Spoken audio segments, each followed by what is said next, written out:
Will we see a 5 tomorrow? Like, what's the plan? Race run's 5. Okay. Will you do any 5 before? No, because it's not a race run. Right, out of the 2 corners. Whoa, no. Hard on the brakes. Whoa. Nose into the other side. Yeah, it wasn't pretty. Okay. We're here in person. And we've actually been riding bikes together for the first time since the photo shoot, which was in March. We've been in the same spot, riding downhill bikes. It's been sunny, dry, dusty. Pretty incredible. And in Wales. Yeah. Pretty incredible day out, huh? Yeah, amazing. Yeah. And, well, I mean, it started off pretty well. Just the scenery on the drive from where we're staying to the track is, like, phenomenal. Stunning, yeah. Like we were in an episode of Top Gear or something on the way over the moors. Pretty nice way to start the day. Well, let's go through it a little bit. Unpack the day. Or pack the cars. Unpack the cars, which have got way too much kit in, to be fair. All right, so we got there like fairly early, signed on, got the bikes out, and went up for practice. Uplift, Fair Play, Pierce Cycles. I'm very impressed with the super efficient. Yeah. Overall, just a slick, well-run process. All of it. Very impressed, and the marshalling as well. They were so on top of shutting down the track when they needed to, getting it open really quickly. It was impressive. Yeah, really good organisation. So thank you to those men and women that were on the hill looking after us all day. Ben, start with you. Like, what were your first impressions of the track? How are you feeling first thing? After saying I was feeling pretty nervous about it on previous episodes, I'd calmed down a bit and I was feeling quite chilled about it today.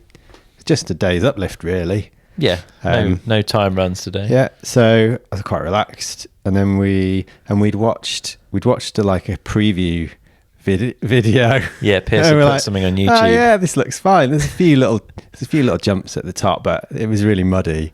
And whoever was in that video was just like popping over them. They're like, yeah, it looks fine, right? Yeah. And then we went up, and I guess as well, but we've all been to Revs just down the valley, so we know around there is proper mountains. It's big, tall, and it's steep. Yeah. But that was all okay. And we first run down, we're like, okay, these jumps are maybe like a little bit bigger than we were anticipating. Yes. So first impression after the first run was like, I feel a little bit out of my depth here. Okay. Definitely out of my comfort zone. But then as we warmed up through the day, I think all of us, we sort of settled into it and started to really enjoy it, basically. Definitely. Yeah, what about you first run, Sean? It was a bit greasy in some of the darker wood sections, eh?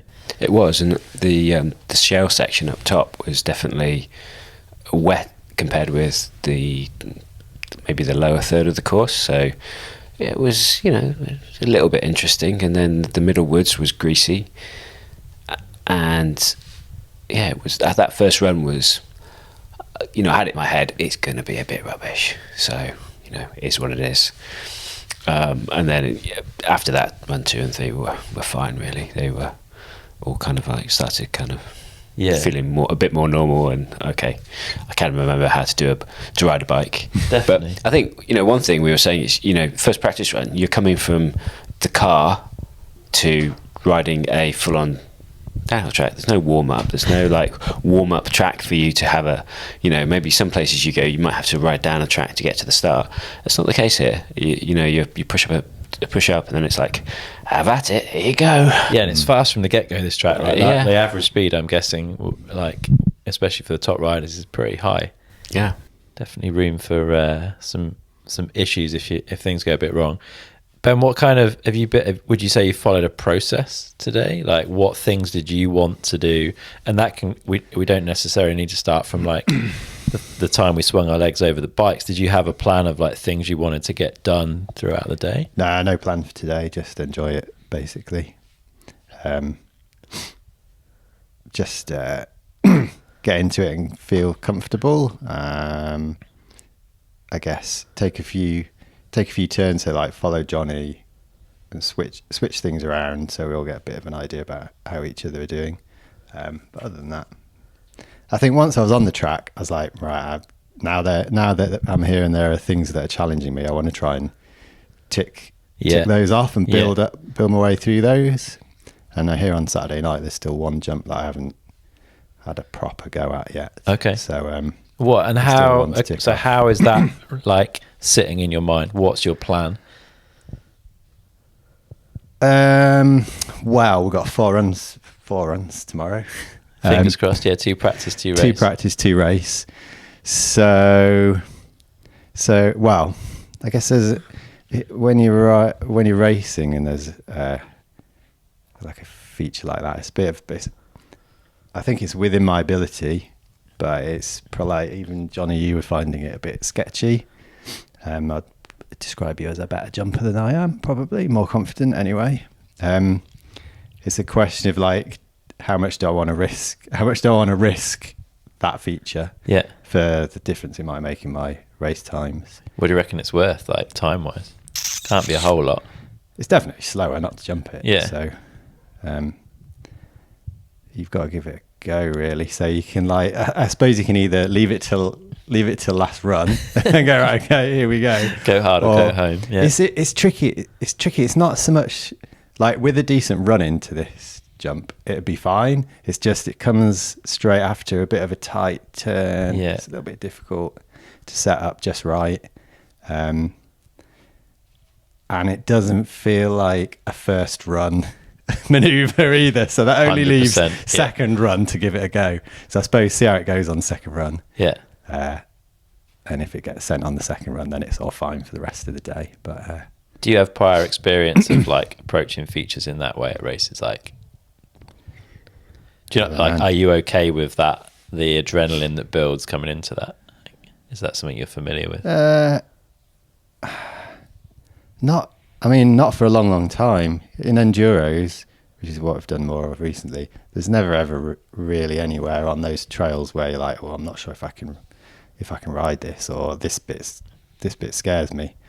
And we were talking about this, that if you want to do, well, I've no great aims at troubling anyone in this race at the top end of the field, but I'd like to do as well as I can. Yeah. But if you want to do well at these races, you've got to hit all these features. Basically, there's no like skipping out of stuff.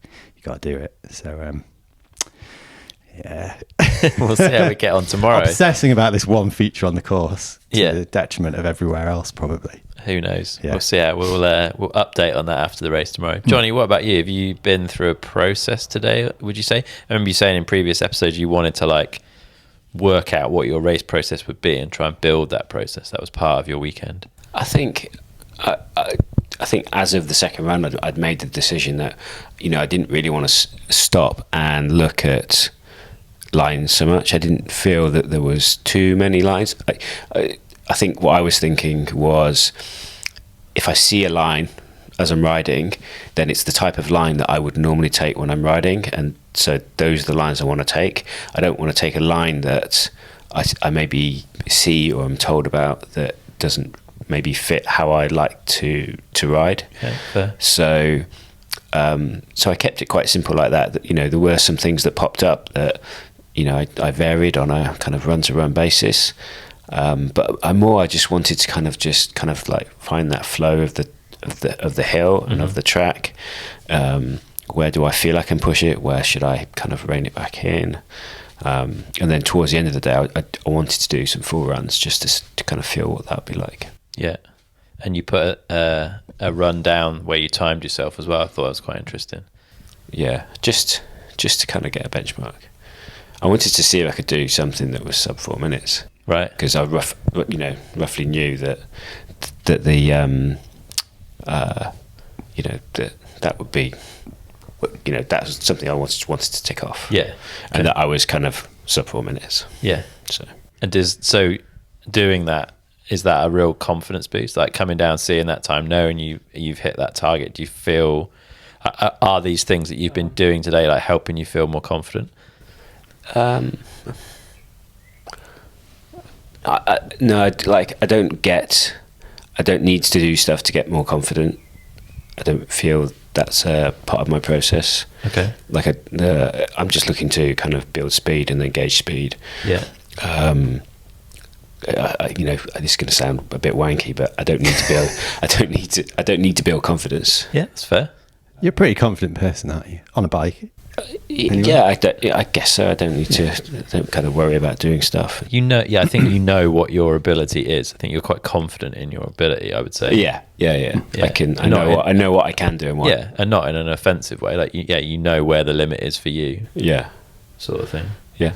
And we talked about this a bit in the day. You've sort of had this, I guess, effort scale or speed scale of like 1 to 5 and where you're riding at. We're talking about where we ride, like when we're down the woods normally, kind of 2-ish maybe, or a 3 sort of thing. And then you started to push on a little bit more today.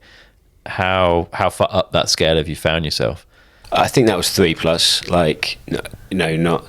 So I think you can go from, you know, as I don't know whether I described it, but 3 is kind of like that committed riding that you do. 4 is that committed riding, but on terrain you're very familiar with and maybe prefer or like.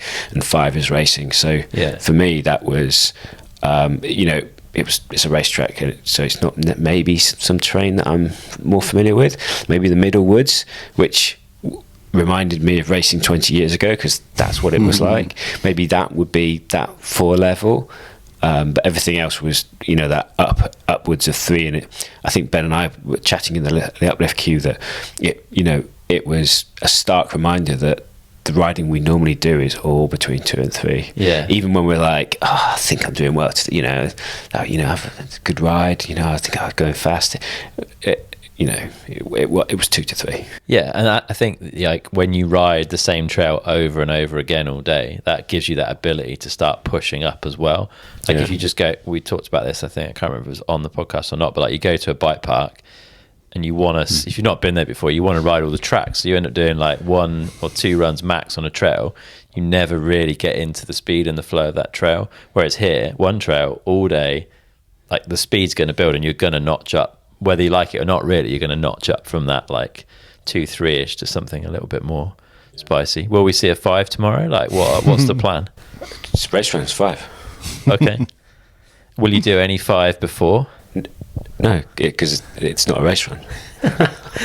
I can't do it. Like I don't think you can do a race run that's not a race. You can go like hard. Yeah. But it's not. You know, it's never going to be as fast or as committed as a race run. So it's why it's a race run. Yeah, interesting. That's just my kind of like noddy terminology that sticks in my head. So it's fair enough. If it works for you, that's all good. Yeah. Process for me was to like let the speed build, not to force anything, like not to feel the pressure to go faster than I can from the get-go sort of thing, to like let the track come to me a bit, which worked really well at Stiniog. Like I think built the pace nicely through the day. I think actually riding with the kids that we were with like kind of helped that, because it was super chill relaxed until like they decided to have a little break and we decided to up the wick a little bit, and that's worked well. Like stayed rubber side up and made my way through the day. I also made the mistake of watching the track preview video and thinking, oh yeah, well those jumps look like they should be all right, and I'm the least confident out of the 3 of us on jumps, 100%. They're way bigger than I thought. I did hit a few like of the lower ones where it's like a bit more open and a bit straighter and there's a bit more of a run into them, and there's probably also a bit less risk if you case them. First run down I had some pretty sketchy, like, because even rolling through them, they're quite like the roll's quite big, and I ended up like slamming into them pretty hard. Yeah, they're not tabletops. They're doubles, and I don't think you can roll them beyond above a certain speed. Agreed. Yeah, but you can roll them, which is cool, right? It's a track that most people, everyone could ride. Ride. Yeah, to a certain degree. If you're a mountain biker and you've got a reasonable amount of experience, you could definitely ride it, which is cool. And then the rest of the track's mint. I've been really enjoying it. Like it's a real mixture, huh? Like it totally changes. There's about 6 probably almost distinct sections on the way down. Bit of everything. Yeah. Definitely different surfaces. Like goes from relatively smooth to super rough to bits where there's like very much a single line to some sections that are pretty wide and open with like lots of potential line choice. I found the line choice thing interesting because like I'm a riding geek. I love going to World Cup and like going on the track walk and like trying to dissect a track and look for all that. I've kind of had no interest in it today, and I don't really know why that is. Like, I feel almost guilty that I didn't go on track walk at the end of the day. Like most people, weren't they, were going up as we were leaving to go on the vans to get an uplift and walk the track. And I'm like, am I missing a trick here? But actually, I think, like, just for me, especially first race, just keeping this whole thing like pretty simple. Like, like you said, riding the lines that appear in front of me. Like, if I look at something and I want to go that way, then there's probably a good chance there's a reason for that. Like, I don't think I'm a million miles off. And then actually following you boys through a couple of little bits, I picked up a couple of little tweaks and gaps and things. And we just watched back a little bit of GoPro that might make one change tomorrow, I think, to a line choice. But broadly speaking, I think I've made the right choice by not going on track walk. I'd be keen to go on a track walk in future, I think. I think once we've settled into this whole racing thing more. Yeah, I agree. Because even when we did like a few runs, slow runs, sort of steady runs, and we were noticing whole additional lines that were taped out that we hadn't noticed on our other runs. They're not necessarily better, like you say, if you're not sort of finding your way into those anyway. Perhaps they're not that great, but probably with a bit of a closer look at things, I'm sure we'd be able to pick out like the pick out lines that might be a little bit easier, a little bit quicker. And I'm thinking about, like, there's a dark section through the trees where it's really rooty and slick. And when I've been riding through there anyway, all I can do is like focus on where I'm going. I haven't really had a chance to look around anywhere else. So maybe I think in future it'd be good to take that opportunity and walk the track as well at some point. I would agree. Yeah, once we've settled in, I feel like I just want to keep it as straightforward as I can this weekend and just get it done. I don't want anything else to be like, oh, I've missed that, or like that's going to disrupt my practice tomorrow, because then I'm like, well, I've got to go and try that. And actually I've settled into the track pretty nice. By about run 4-5, I was like, I could probably stop now, and like I know where I'm going. I can remember enough of it as I'm coming into. I couldn't go through the track in my head from start to finish, but like as I'm coming into sections, I know where I am. I'm not going to get surprised. So a couple of runs before a race runs isn't really that long to try anything new out. Yeah, nothing too revolutionary anyway, for sure. But yeah, later in the season, maybe when we were a bit more au fait with this whole process. I talked about being scared, or not scared, worried, concerned about holding people up on track. That I feel much, much better about that, even though there was definitely some points in the day where the track was quite busy. Like if there'd been a course hold, there was one where we were at the top for a while for a red flag, I think, and it bunched a load of people up. But even then, really, like I did move over a couple of times for people. Everyone was super polite. You held up some guy in a pink jersey at the end. I did get overtaken by Jordan Williams in the air at the end of the day, which was quite spectacular. I didn't even hear him coming. He must have come at warp speed from behind me. But it's pretty cool to get overtaken by one of the best riders in the world. I'll take that. So I felt better about that. Did you guys? You guys were cool with that anyway, I think. But it seems like pretty chill. Didn't feel out of place on there. Yeah, people were nice. It was good. Yeah. I had a good bit of banter with a few people on the hill and caught up with some old friends and stuff as well. Johnny, it was cool to see you bumping some old race colleagues from like it was 20 like plus years ago. 20 years ago, and I was like, I think I recognise that. I think that's Stu Hughes. And then he was with somebody else, and I'm normally quite good with faces and not names. I was like, oh, I know who that is. I know who that is. And it was Pete Crump, who was one of my contemporaries when I was racing senior before I got to elite. So it was nice to see them and have a little brief chat and catch up. Yeah, it's cool to see people still racing. Hey? Yeah, it's brilliant. Let's talk a little bit about like the general atmosphere and setup. Like it seems a really popular event. It's cool. Like it's super busy. It feels like people are taking it pretty seriously. Like not in a bad, I don't mean that in a bad way, but like the setups, there's some pretty sweet setups in the pits, right? Like a lot of people have got easy ups, bike stands, jet washes, like pretty kitted out vans or motorhomes. Like for me anyway, that feels a bit different to the last time I went downhill racing. Yeah, I agree. I think maybe this is a part of a family's life. They going racing, and the family going racing is something that they do on a regular basis. It's not like we say we're doing, where we're kind of treading the water back into it. You know, you could see they were, you know, so dialed in their setup, and the kids are running around having a great time. It was fantastic to see. You know, it was a like family event. Yeah, and the families were going up on track walk at the end of the day all together, and yeah, it's super cool. And like a few people have got in touch actually asking how we're managing that like balance between family and riding bikes and racing and training and all that kind of stuff.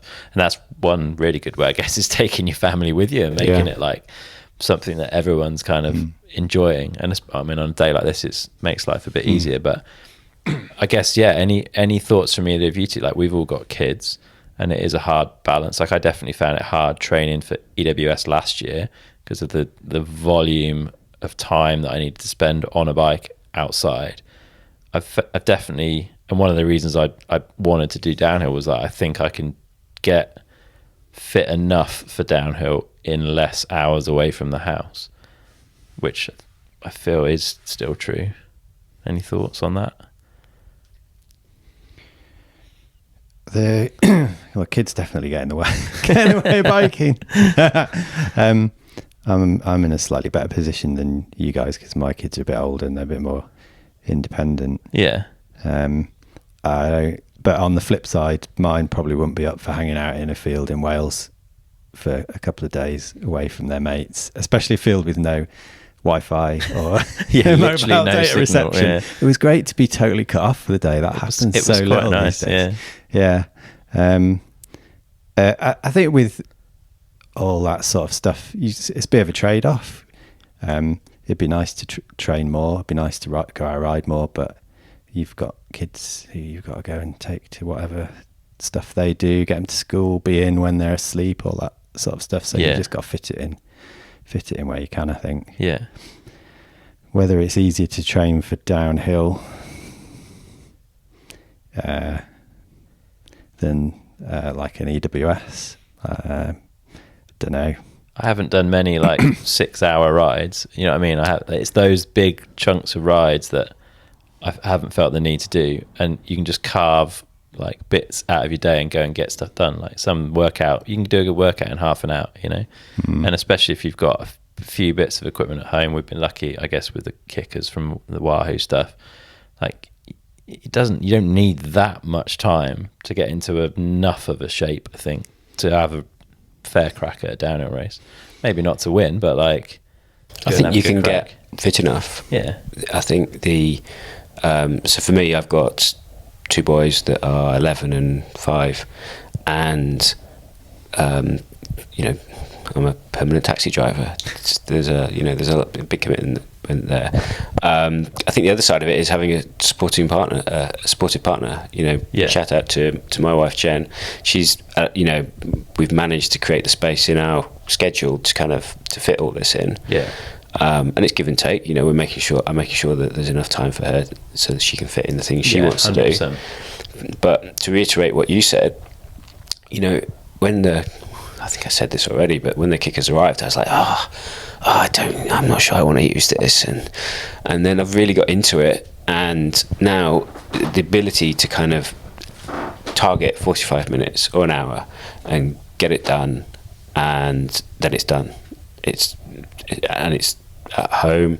I don't have to go anywhere. The amount of time it reduces out of my schedule. If I wanted to go out on the bike, mountain biking, I've got to, you know, pack the car up, drive, mountain bike, come back, unpack the car, go and have a shower, you know, all of those different things.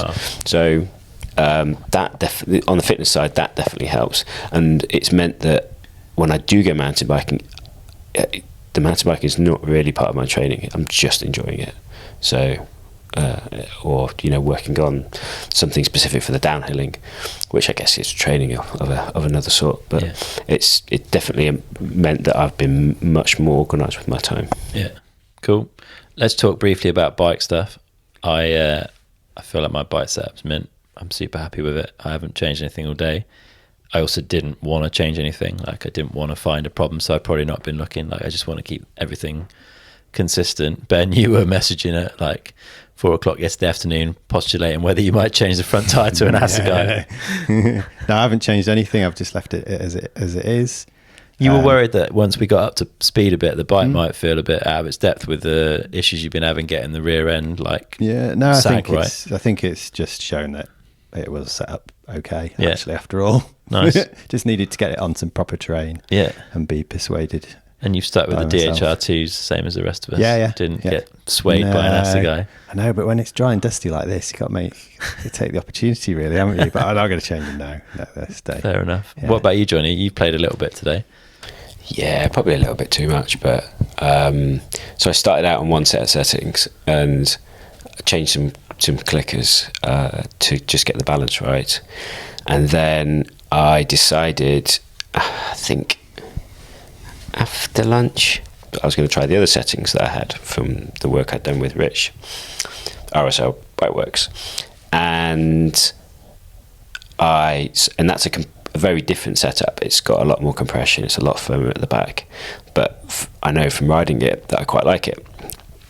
I thought it might work quite well here, given some of the bigger hits, and I know from a grip perspective that it's really good. So I changed, and it was great. So I've stuck with that.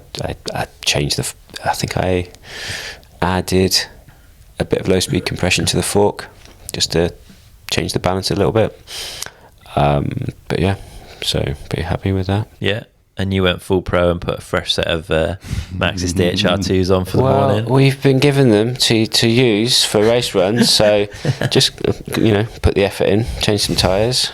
Yeah, happy days. Ready to go. Right, we'll wrap it up there, but we'll be back tomorrow after the race to chat about that. How you feeling? Just quickly before we sign off.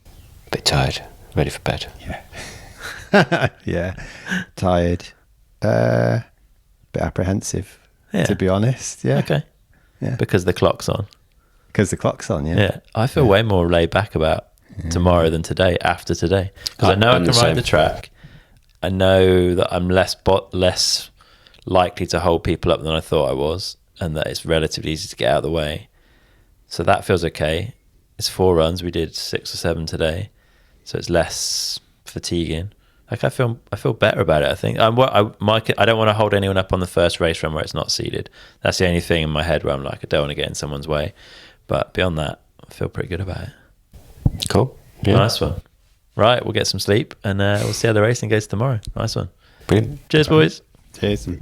All right, race 1 is done. We're going to cover race day in detail, talk about our 2 race runs. Pierce has a 2 race run format, so you get one earlier in the day, one later in the day, so there's 2 chances to perform.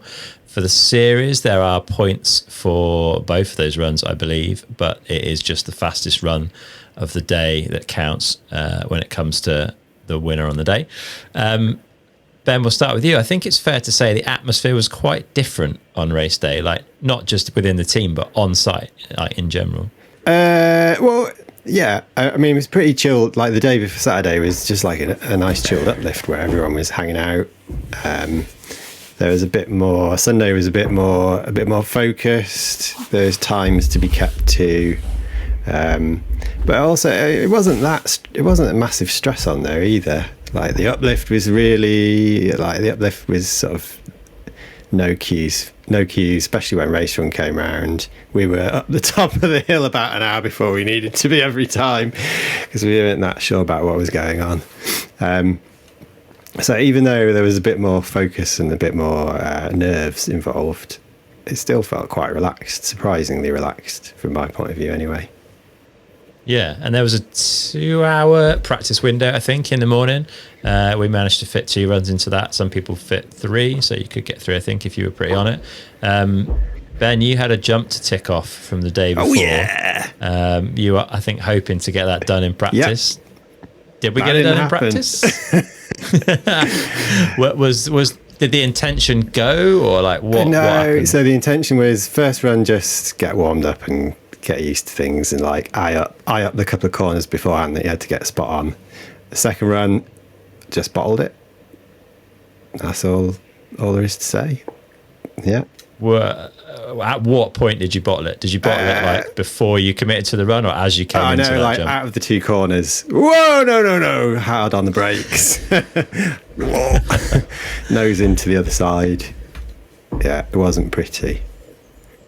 Fair enough. Well, when we talk about race runs, we'll talk about what that left you with as a challenge, I guess. Johnny, how did you approach those 2 practice runs in the morning? Pretty much the same as Ben. Kind of a cruisy fast, I think is how I described it for run 1, hoping that it would be far better than run 1 from Saturday, which it was. And then I had and then run 2 was just a bit more pace than that, to be honest. So it was good. And they kind of went to plan. It was run 1 felt like run 3 from Saturday, and run 2 felt like run 4 or 5 from Saturday. Yeah. So yeah, there was definitely a feeling of like progression. Nothing felt as bad as that first run on the first day of practice, for sure. I'd planned to do like a chilled run with a couple of stops for the first run, and then a full run sort of closer to a race run on the second run. But the marshals weren't very keen on people stopping, I guess because it's a bunched up session and they're trying to keep everyone moving, which kind of foiled my plan. I tried to pull over, and one of the marshals was like, no, full runs only, which is fair enough, but I didn't realise that was the case. So I've learned something there. That sort of, like, I guess pushed me off the plan a little bit, but it wasn't too bad. And then there was a couple of lines. We'd watched some GoPro video of you guys from the practice day, and there was a couple of little lines that I wanted to just switch up and try, which I did in the 2 practice runs, and they felt good and better than what I was on. So that was cool to kind of get those locked in. So yeah, that led us into race runs, like you say. I think we were overcautious and got to the top pretty early, and then throw a few red flags in the mix. I think we were probably waiting for about an hour at the top, but I think the only really hard thing about that for me was like trying to go from 0 to hero. Like, you properly cooled down, you've got no heat in your body from like that walk up from the uplift to the top of the track. Like, even there's not a lot of space up there at that track to like have a pedal around or get any warmth back into the body. So it was kind of hard to get into focus, I guess. And I think I mentioned this on the Saturday chat, a bit nervous about holding someone up in my first run because it was unseeded. And the guy, I don't know why, but I feel like I can always tell if people are going to be faster than me, I guess, because most people are. And the guy like looked pretty quick. So I just said, like, if you catch me, shout, like, I'm totally going to move out your way. And he was like, right, you go on the first beep, I'll go on the last beep. So we got the maximum distance between us. He was super sound, to be fair. I tried to put that out of my head a bit, but I do think, like, after the first half of the track, I was sort of conscious of the marshal whistles and trying to see if they were getting closer together, like to know whether I was getting caught or not, which I should try and eradicate from my riding, because that's not helpful. Like, there's plenty of other things that I should be focusing on, not that. It did catch me just before the bottom woods, and it was a really easy spot to pull over, so that was kind of cool.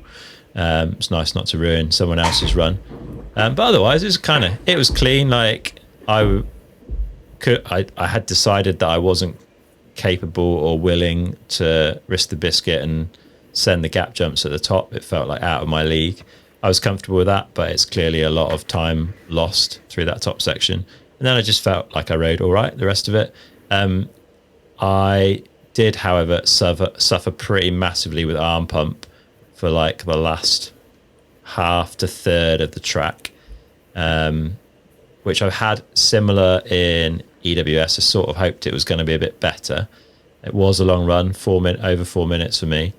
And we chatted a bit about it, like between runs 1 and run 2. And Johnny, you talked about like doing some wrist mobility stuff that you do, and showed me some drills. And then we laughed quite a lot at how hard I found them to do. I was quite surprised at how badly you were at them, to be honest. And not in a critical way. I was just surprised. No, totally fair. Yeah, it just highlights like how stiff my wrists are, how unmobile they are. So I think there's definitely some room there to make that like a daily short practice, because it's not time consuming. I've had a few people on the phone today, various coaches from around the world, getting in touch to see how we got on. And I guess the advice has been that there's definitely nothing wrong with doing the wrist stretching. That can only be a positive thing that can help.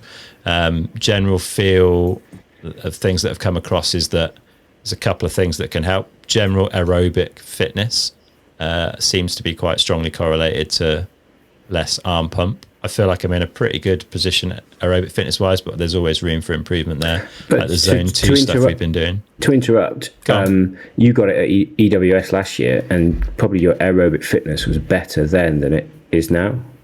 No, I doubt it, to be honest. Maybe a little bit, but not much. Like I'd say I'm in a relatively similar shape, plus a bit stronger than I was for EWS last year. I've had a better run of training, even given the month in March, because I've not been traveling for work, so that's made life a bit easier. So aerobic fitness is okay, but it can definitely be improved.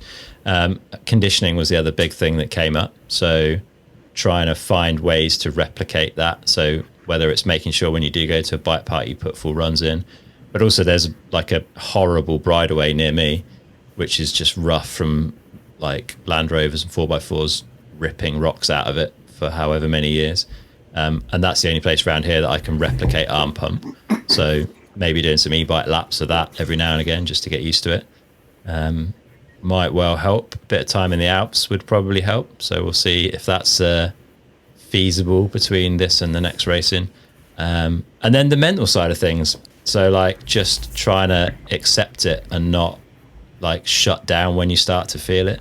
I think as soon as I feel it, I start to back off, ride slower, which makes it worse, ride tighter, which makes it worse, and I'm clinging on towards the bottom.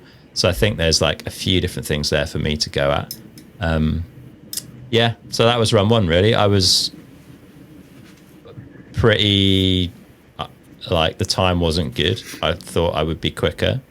And in the past, like you guys know me well, that would have rattled me, I think, and would have sent me into a bit of a downward spiral, potentially to the point where I wouldn't have even done the second run, or where I'd certainly have been pretty negative and pretty miserable. But I think like I ticked off so many things that I've wanted to get done this weekend, like to just be at that race, having a good time, not worrying too much, not stressing too much, and getting it done was like such a big thing that the positives from that far outweighed the actual result. Like I didn't ride that badly. I rode all right. There's some things I can do to improve that and to clean up for sure. And I can ride more aggressively if I'm not struggling with my arms. So yeah, like I took a lot of positives from that first run, I think. And it was the one I was more worried about because it was the one where I thought I could potentially get caught. So that was run 1 for me. Ben, talk us through your first race run and the gap's still waiting for you, right? Gap, yeah. Just before we get to the gap, going back to like the long wait at the top, something that I've reflected on was that like when you're doing an enduro, you sometimes get long waits at the top of a run, but it's always with different people. You get mixed up between the stages. You could be with all sorts of random people.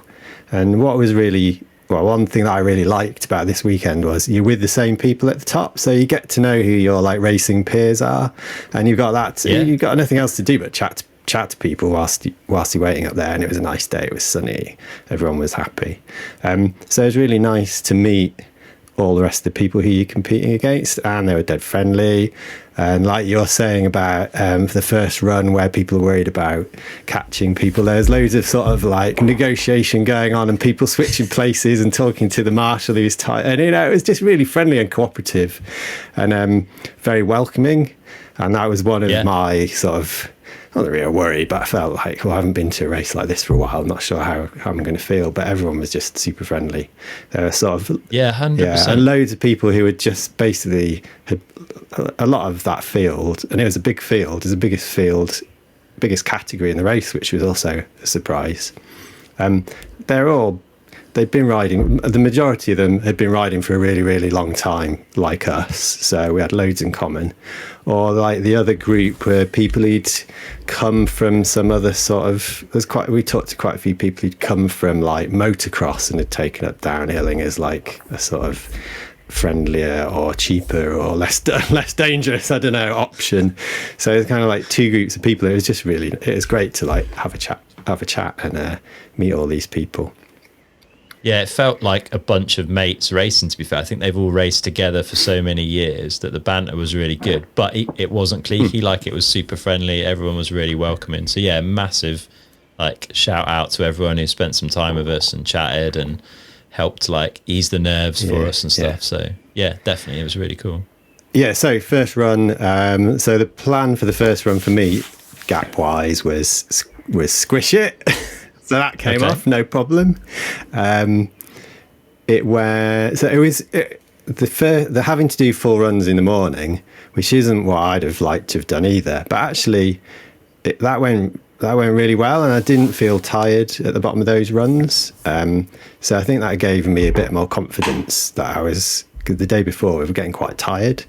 It gave me a bit more confidence that I'll be able to hang on till the end without much issue, which I did.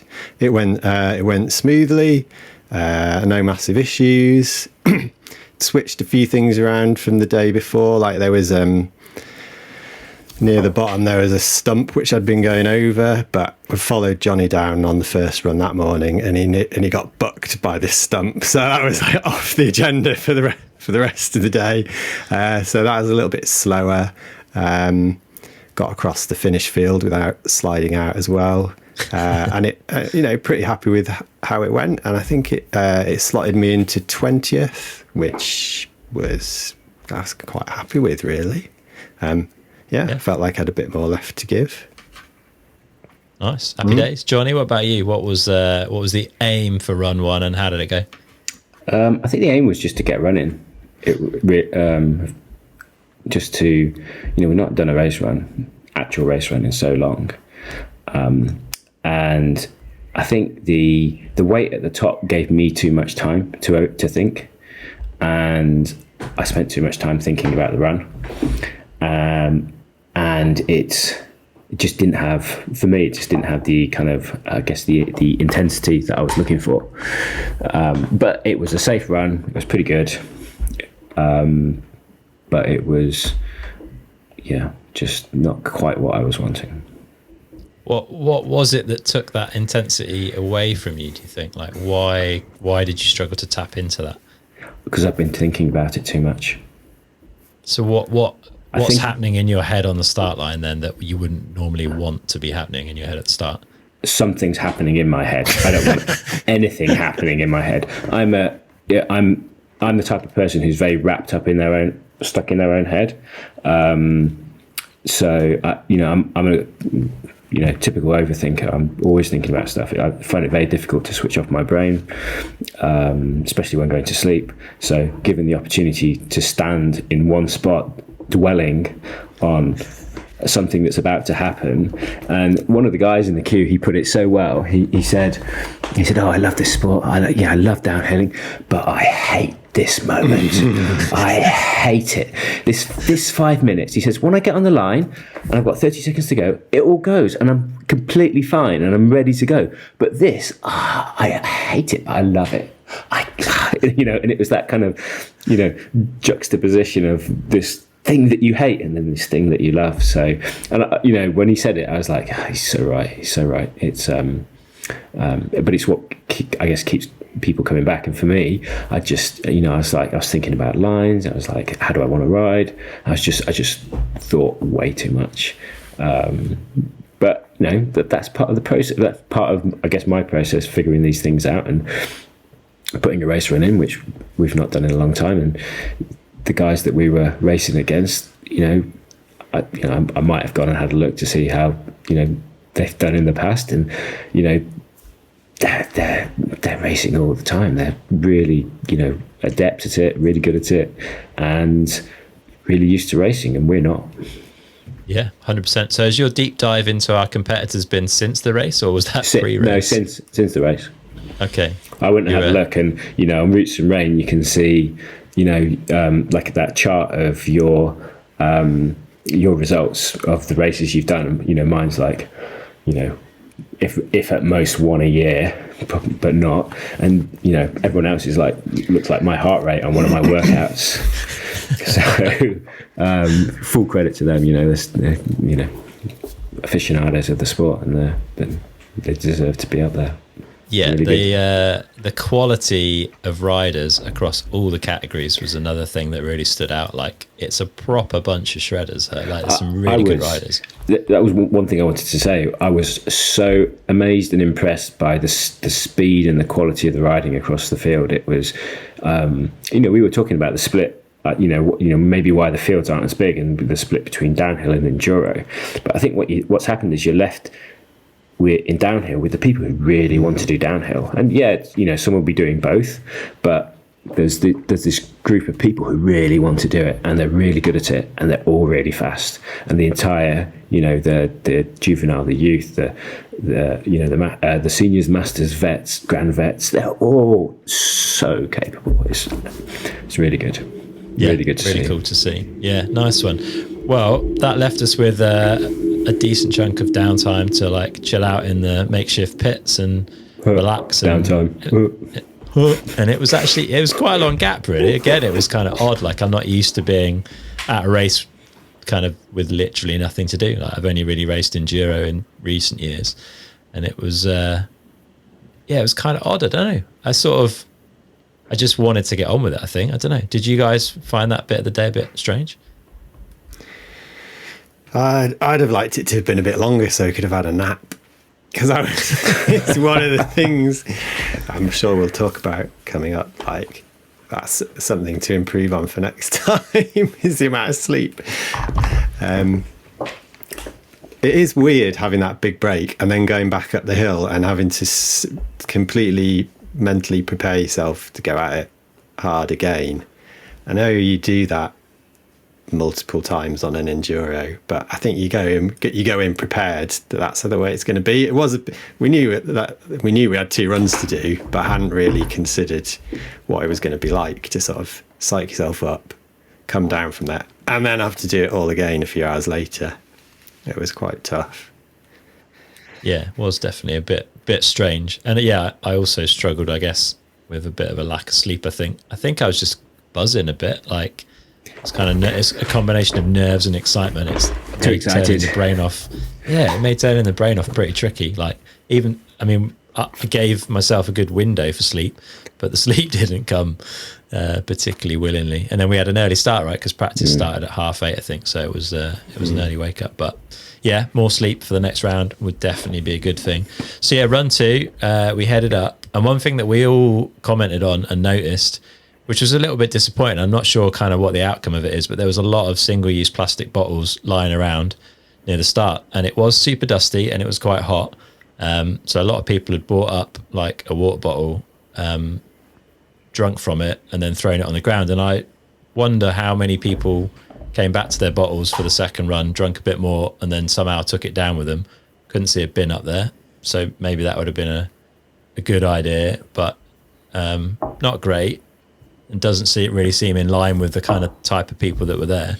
Ben, you had a pretty good solution though, which a few people spotted and thought was quite a good idea. Oh yeah, soft bottles. Soft bottles, so you can get them all sorts of places. Sort of thing fell runners use, and you could just, once it's finished, it squishes down and goes in your pocket. Or did see some people with them like stuck down the back of their pants or whatever on the way up, but didn't spot anyone riding down like that. There's probably 100 bottles up there, wasn't there? There was loads. It wasn't just a few. It was shed loads. Yeah. So get your soft bottles. Maybe we should get some downtime soft bottles. Who knows? Right. Well, let's talk about second run. So I'd done some wrist exercises in the gap between run 1 and run 2. Thanks, Johnny. I was so out of shape trying to do them that I actually one of my abdominal muscles went into cramp while we were doing it, which you all found hilarious and I found quite freaky, but there we go. But actually, I felt a lot better coming into the second run. The second run was the one that I really wanted to do and felt like was my opportunity to do the best I could do. We're seeded for the second runs based on the first run time, so I'm unlikely to get caught unless the person behind me, I guess, is someone who crashed in their first run and is like way faster than me.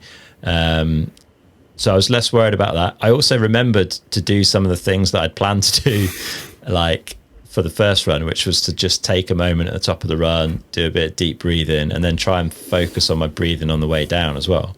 And that was actually super nice, like just sitting in the gate, staring down the track, like taking some big deep breaths, really helped me clear my mind and like get rid of any worries. Like I think it probably would have slowed my heart rate down. I felt really calm dropping into that run, which was really nice. Had a good focus on breathing for the vast majority of the run. And I would say my arms were better. They weren't perfect, but I definitely, like the arm pump point at which I started to ride worse as a result of it was further down the track. So that was good. And it was just like a steady, clean run. Like I wouldn't say there was any aggression to my riding.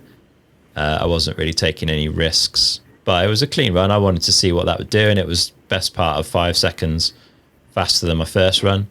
So I feel pretty good about it. The result is still not amazing. I would have liked to be somewhere in the region of 20 seconds quicker to what I actually did, which is a lot to find. But I think I'm capable. Like I rode every section of the track, I would say quite a bit faster in practice when I had fresh arms and I was resting on the way down. So I think it would be feasible to take a good chunk off that. So yeah, like result, not good. Did I do everything I wanted to do? Pretty much. And it went pretty well. I had a good time. That was the main thing. Come home in one piece, have a good time with you guys racing, meet loads of fun people, which we did. And yeah, the weather and the event really kind of couldn't have been any better. The track was perfect. So yeah, for me, it was a really good reintroduction to downhill racing. And now I feel like I can go into it and be a bit more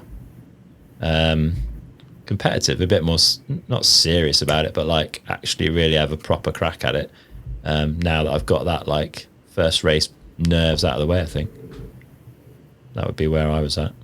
Ben, run two, the big one. So plan for run 2 was tick off the gap, and I'm terrible for like diving into stuff too fast, braking in rough turns, and crawling out the other side. So I was just going to try a little bit more this run to be a bit smoother, slower into the turns, faster through in places, and see how that went.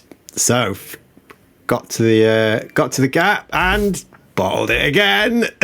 Oh no! So that remains to be ticked off. So what happened in your mind immediately after that you bailed out of the gap? How did you deal with that?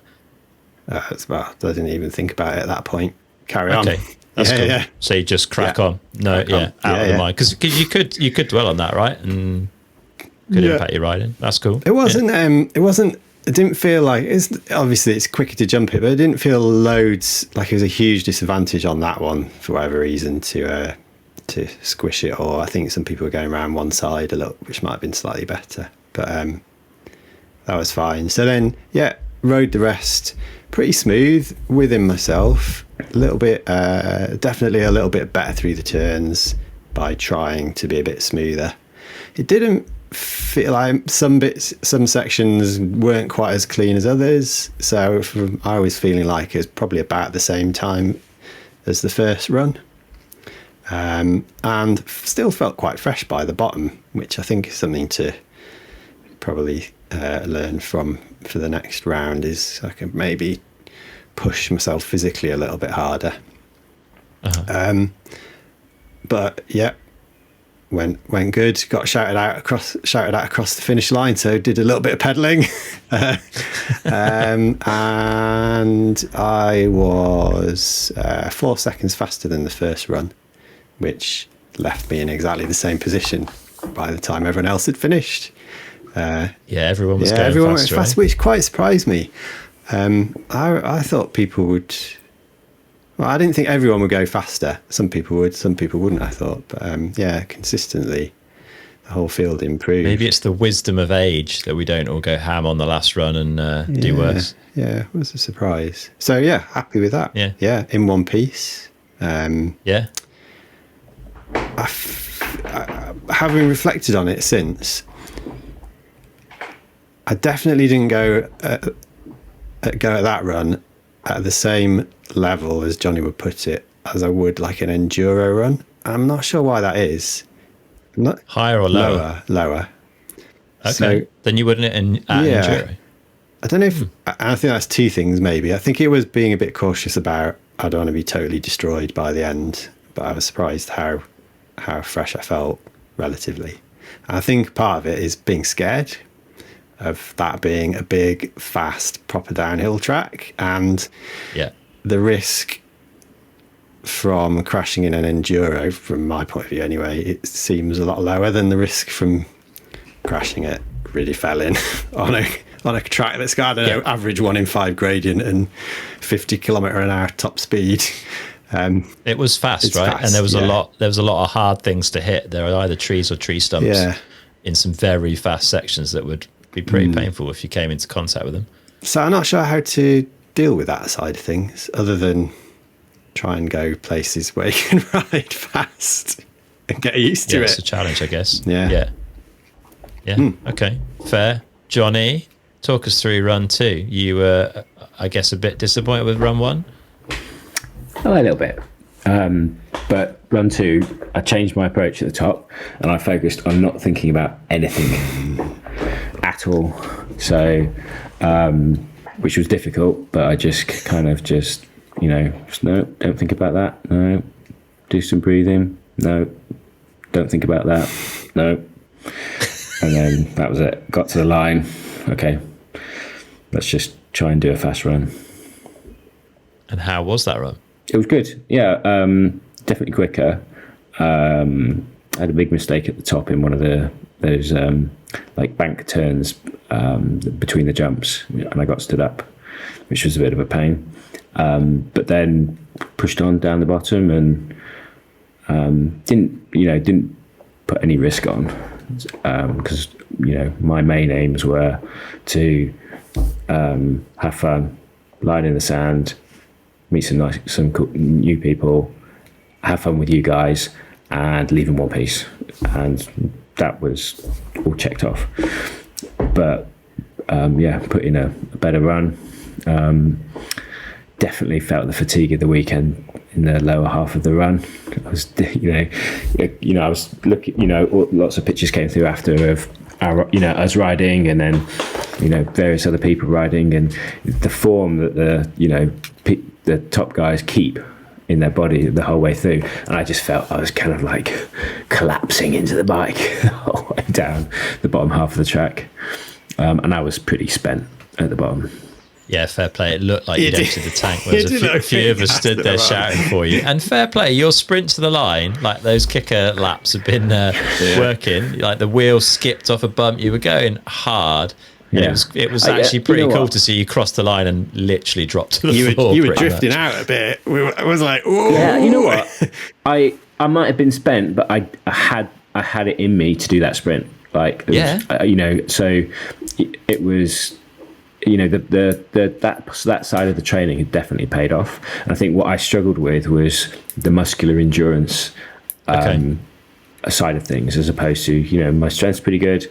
My fitness is way better than it was. It, could obviously be better, but it's that muscular endurance side of things that I think I probably need to work on a bit so that I can keep that form and keep, because I think what happens is you end up taking more hits through your body rather than trying to put them through the bike and letting the bike do the work, because you just can't keep that. But anyway, that's what I've been mulling over since the end of the race. So you've clearly been trawling through photos on Roots and Rain of the people that did well. Yeah, because I want to see, like, how did they look? What was their form versus my form, and where was I losing it, and that type of thing. And it definitely towards the bottom, I was like, I wasn't hanging on, but I was, just looseness was, I guess, creeping it more than anything. And also, look, you can often spot them being on different lines or slightly different position in turns and that sort of stuff. So the Roots and Rain library can be pretty useful for that. It is useful, and I like to, how are you going to learn? Can you learn in this closed environment? I don't think you can. You can learn from looking at how other people are doing it, and you can either look at the people who were top in our category or another category, or you can look at the elites, and they might be a mile off, but there's things that they are doing that you can replicate. You don't need to go their speed, but there's elements that you can do and take that are core to how they approach things that are independent of the speed that they're going, and they're just good practice. So it was those type of things I was looking at, going, right, what are they doing? Can we replicate those in a, to add speed without adding any risk, basically. Yeah, but fair play, mate. 10 seconds faster than your first run with a mistake. 12, wasn't it? No, I checked. It's 10. Was it 10? Okay. What was it's impressive. Was it a 38 or 36? Oh, I haven't got it in front of me. You were on 36, I think, and then you ended up on a 26. Okay, cool. Yeah, but still, 10 seconds is a lot between two runs. It's not enough, though, is it? Not enough. Well, yeah. So, big shout out to the Vets crew. Like, it was strong. So Dave List in first, Nathan Cavalier in second, and Neil White in third. Like, those guys, unreal. So like, the impressed. level of performance. So impressed. Yeah, super cool to see. So happy with results. 20th for you, Ben. 43rd for me, and 10th for you, Johnny. Yep, pretty happy. Really, actually, in my head, I was like, if I can get a top 10, I'd be pretty chuffed. And I squeaked to top 10, so happy days. Ben, 20th? I didn't really know what to expect, so this round was really just to see where you sat, to be honest. I have been having a look on Roots and Rain, which is great. It's full of stuff that's interesting. And how nice to meet the person who runs it this weekend as well. Yeah, Seb was racing and also very fast. Yeah. And it gives you like percentage from the fastest time in your category across things. And I've done a couple of enduros I've done. I've been just over 10% off the category winner. And I'm like, that's loads. But actually the category winner's Dave Wardell, who's like an ex-World Cup rider. And I was further behind this weekend than I was Dave Wardell in an enduro, which I wouldn't have expected. So, fair play to everyone at the top end of that field. They're fast. Yeah. They're really fast. I also looked at the same graph. And I was a lot further off than I have been over the last few years with enduro racing. So shows the level of competition at these events is pretty high. I'm not happy with 43rd. Like, I would have liked to have been more like 2/3 of the way down that list, but the result's result. Like, I rode in a way that I'm pretty happy with, dealt with what was in front of me pretty well, but I definitely learned a lot, and there's loads of work to do to go away and improve things. So let's talk a little bit about what we do between now and our next race. Go on, Johnny. Add in 1 point first. So, you said, ideally I'd have liked to have been 20 seconds quicker, and that's a lot of time. Well, I don't think it actually is, because, I made up 10 seconds, and on the face of it, I was like, how am I going to, and that was 20 seconds off the winner at that point in time. And, in my head, I broke it down into, well, I'm not going to get 20 seconds quicker, but how many seconds can I claw back per minute of racing? If you look at it on a per minute basis, and you want to find 20 seconds over 4 minutes, then you only 5 seconds per minute is maybe clearing one of those features in that section, that minute of the track. Maybe it's carrying that extra bit of average speed. It's making sure that you get all those corners right, and all of a sudden you've ticked off that 4 seconds from doing, if not doing anything particular, but that then adds up all the way down, and you've hit that 20 seconds. Like, to stand at the bottom and go, oh my god, 20 seconds, it feels like an age. But if you've got to break it down, I was trying to get the course length, because I wanted to know what the difference in average speed was between say our times and the winner. And I think we'd find that it's the average speed isn't that much different. So it's like, could you ride at 35 versus 37. It's like, well, yeah, I could, but it's that average the whole way down. So, I think it's breaking it down into something that's achievable to approach, as opposed to being daunted by the fact that it's such this big portion of time that you've got to find. Yeah, that's fair. I mean, and I rode a track recently that's local, that's around a minute, and knocked 4 seconds off it fairly easily, and that's not far off 5 seconds. So exactly, yeah, it's not huge, right? It's just a bit more commitment, a bit more looseness in my riding, a bit less fatigue or arm issues. Like, fair. It's doable. Where do we go from here? So a comment that came up actually during the weekend that was quite interesting. Someone said, it's been really interesting to listen to the podcast. Like, you've clearly been doing a lot of thinking about setup and training and all this. Doesn't sound like you've spent much time riding your downhill bikes, boys, which is a fair comment. Johnny, how would you address that? Because it's not always easy to this particular individual was riding Dovey once a week, which is great, but that's not for everyone, right? It's not on the cards for me at all. It's I don't live in close proximity. My closest is Bike Park, Wales, which is 2.5 hours away, which I could get to.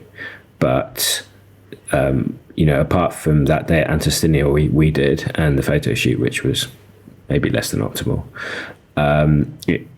it's been going to my local trails and pushing up a 1.5 minute downhill track just to get used to the bike and play around with the suspension. So it wasn't optimal. And to say what, to reiterate what Ben said, getting used to the speed, the speed of the track was a speed that I had not been riding at, because my local trails don't afford me that speed.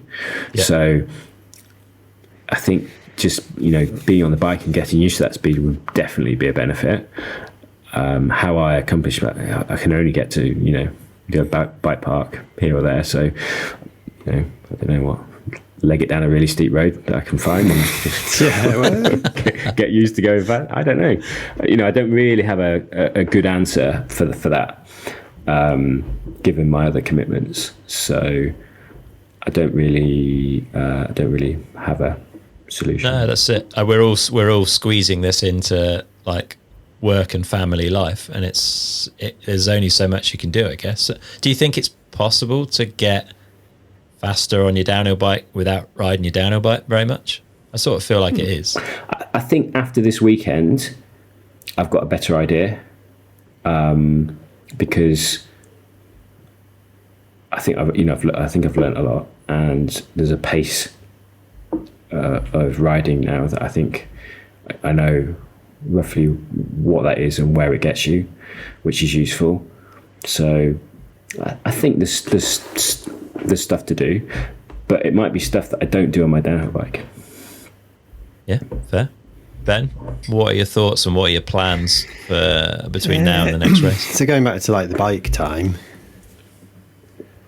I am gonna set up the sender so that you can pedal it around a bit easier. Originally, I was like, I just need to spend more time on this bike. So that's the only way it's going to happen in my locality. But after this weekend, I've been starting to think, actually, that's a bit pointless, because there isn't really, even, there's some good trails around Sheffield. There's Warncliffe. There's some pretty steep stuff out in the peaks, but it's not fast. It's short. It's no match for a proper bike park. So I will get it in a condition where I can ride it a bit more freely, but that'd be more from like a practical point of view, and so I can like ride with the family when we've only got room for like 4 bikes on the car, and there's 4 in our family. I will take the sender and pedal it around a bit and just spend some time on it, not really pushing it or using it to the way it's supposed to be, but that might help a bit. So for me, I've got the Ardmore's Enduro, which I thought was in 3 weeks' time, but actually I've just checked the calendar, it's in 2 weeks' time. So between now and then I was planning to do a few long rides, but with what other stuff I've got on, I've blown that. So I'll probably just stick to the downhill training, so sprints, intervals on the Wahoo, maybe a bit more like anaerobic work on there as well now. I'm back in the gym, back on so I'm out of the foundation program now, so onto the whatever the full downhill program involves, and I'll just be keeping that up. Onto the true games, one could say. But I mean, the physical work preparation that has been done for this weekend has definitely paid off for me. Like, I thought I'd be, what have we done? 11 runs of an average 4-minute hardcore downhill track. So like 3/4 of an hour of proper hard riding over the weekend. And, a few months ago, I'd be destroyed after that. And today I feel fine. My bad shoulder that would have been causing problems was no issue. So that's definitely paid off. So more of that for me, definitely. I think, and now, like as Johnny was saying, gauge speed, I know where riding at that level gets me. I think maybe I can start to step it up a bit. Maybe you can like ride a downhill bike down a steep, fast road, and it'll help you get used to the speed. I don't know. Think about what other sort of equivalents there are that are maybe accessible. Yeah, have a think about that. Tricky one. Yeah. Johnny, what about you? Plans between now and the next race, other than trying to get some downhill bike time in where possible? So I think looking at it in two segments, we've got the time between now and national championships, which isn't that long really, and I've got quite a bit going on, so I don't realistically think I'm going to get to a bike park in that period. But during the boys' summer holidays, we've definitely got scope to get to a couple of bike parks, and I know we've already got one organised with quite a lot of friends, but I'm quite keen to get to Dovey because it looks amazing at some point during the summer, so that would be cool. But I'm kind of viewing it between now and Hopton in September with this throwaway race, let's call it. National champs throwaway.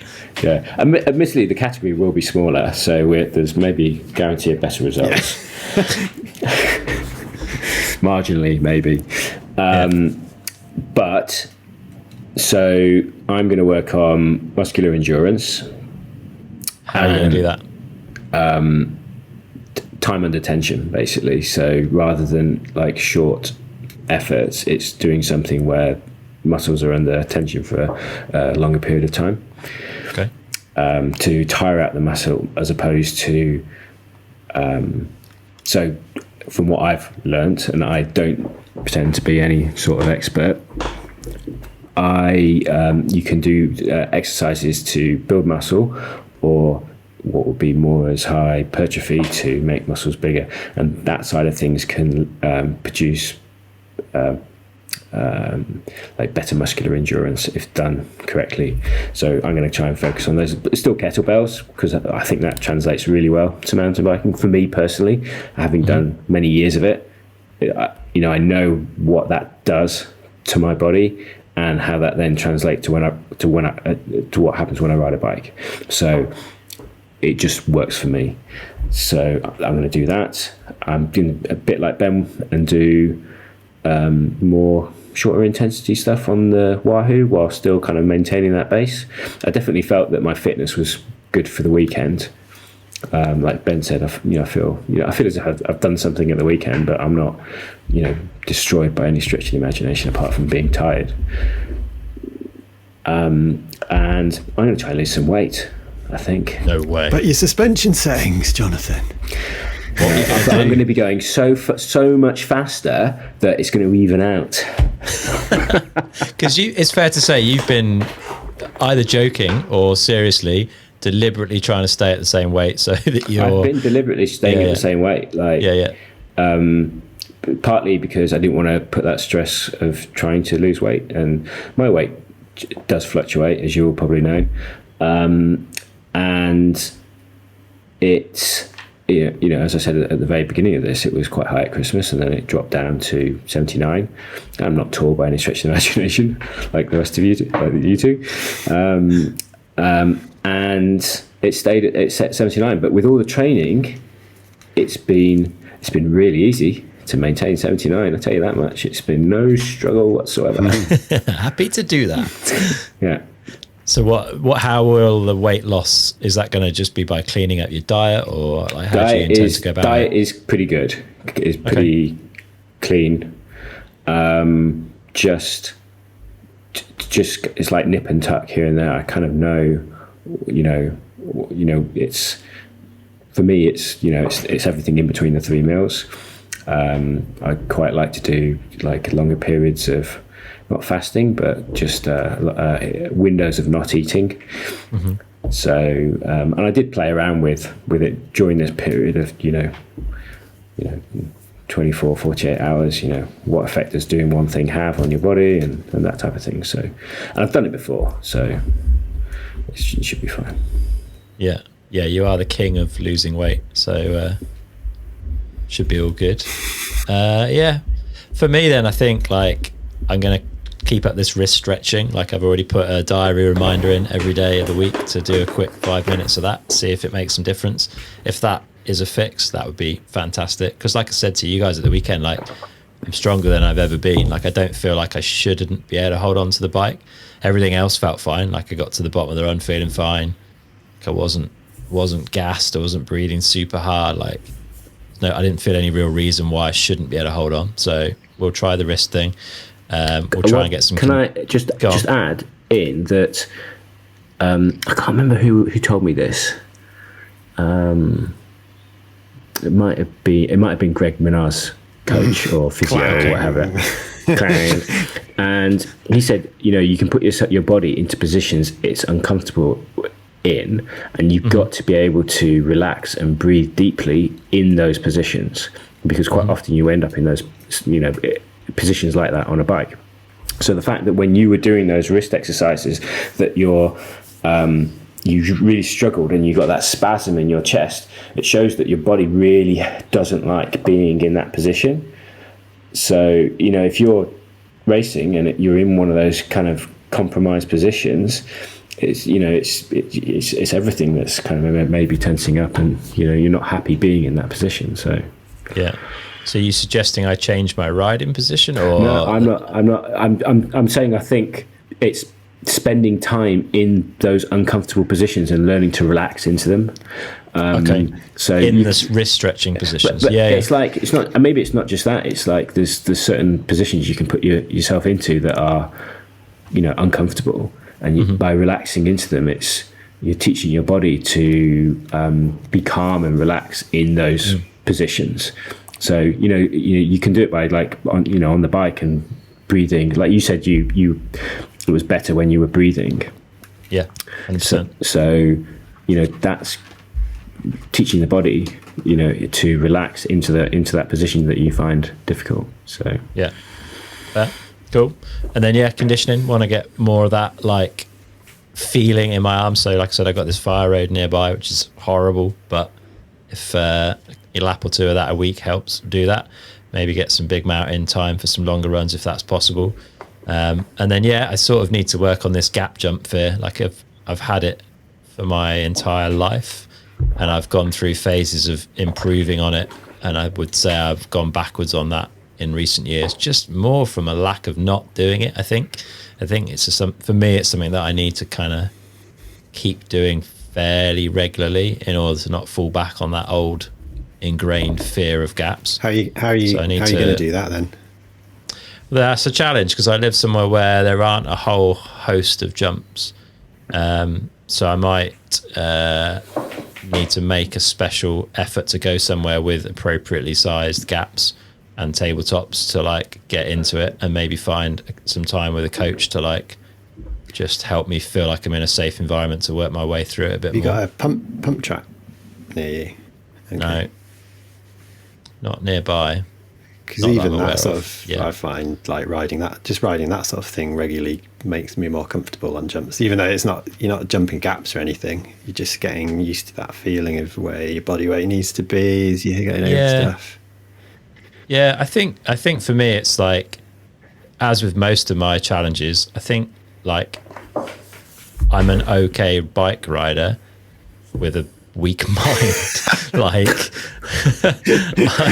think it's in my head. Like I think I could jump all those jumps at the weekend, I don't think it was beyond the wit of man for me to do that. Fair credit. You know, I list you as one of the most competent technical mountain bikers that I know, and I think you're right. It's just your head that often gets in the way. I say to my wife, Chris is actually one of the best mountain bikers I know, but he doesn't think he is.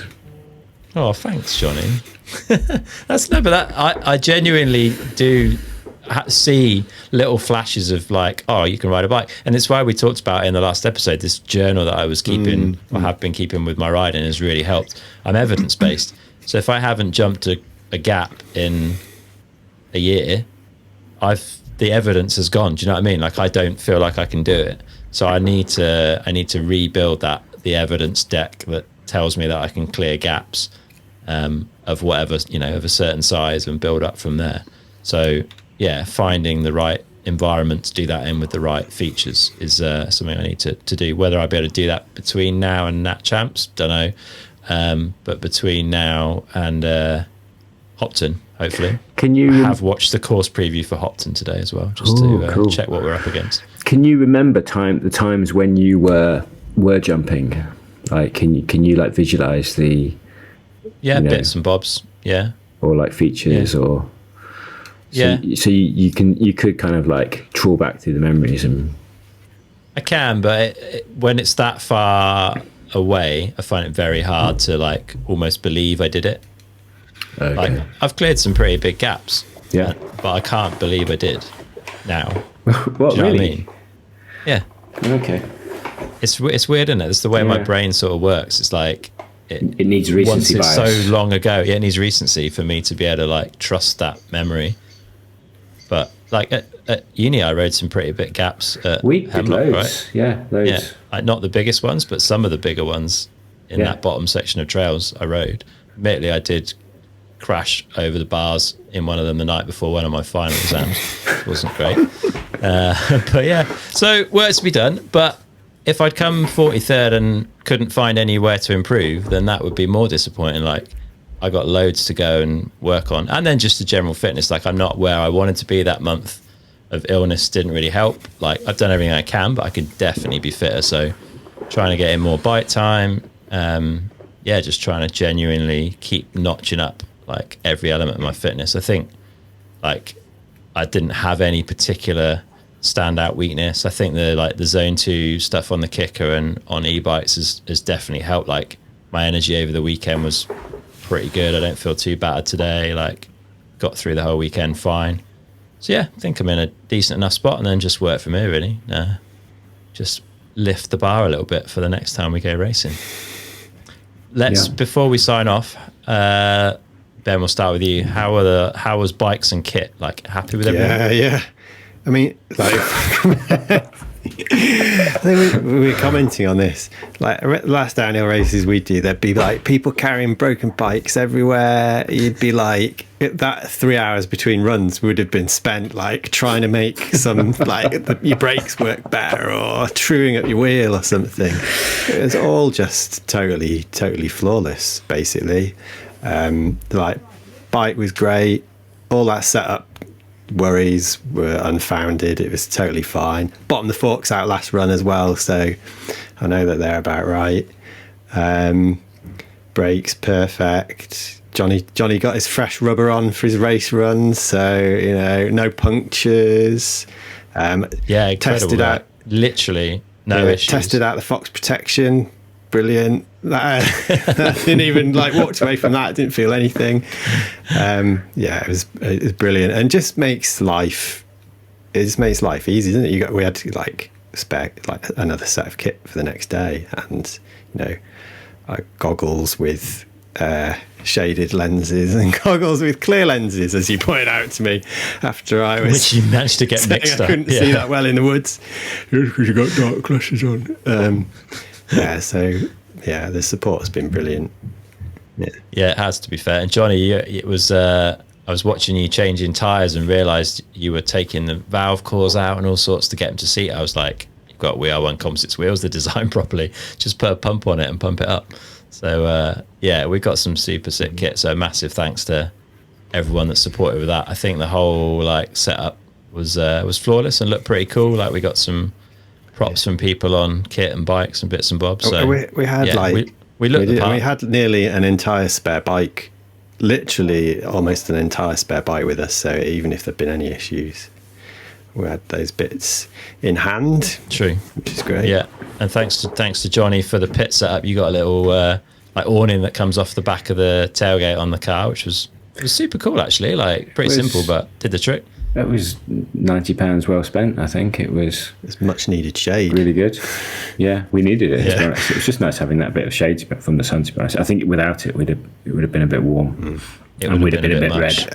Yeah, for sure. And shout out to Works Components. They don't support the team in any way. If they want to, they're more than welcome. But those Works Components, like jet wash things that you got, Johnny, are awesome bits of kit. Oh yeah, that was, and our bikes weren't that dirty, but to clean them off at the end of the day was really good, I think. And to be honest, the jet wash made me feel more professional than pretty much anything else. Worth a couple of seconds, probably. No, just mindset. Got a clean bike, maybe. Yeah, clean bike, clean mind. Good stuff. Well, I had an awesome weekend. Like, it literally couldn't have gone better, I think, really. I mean, other than the result.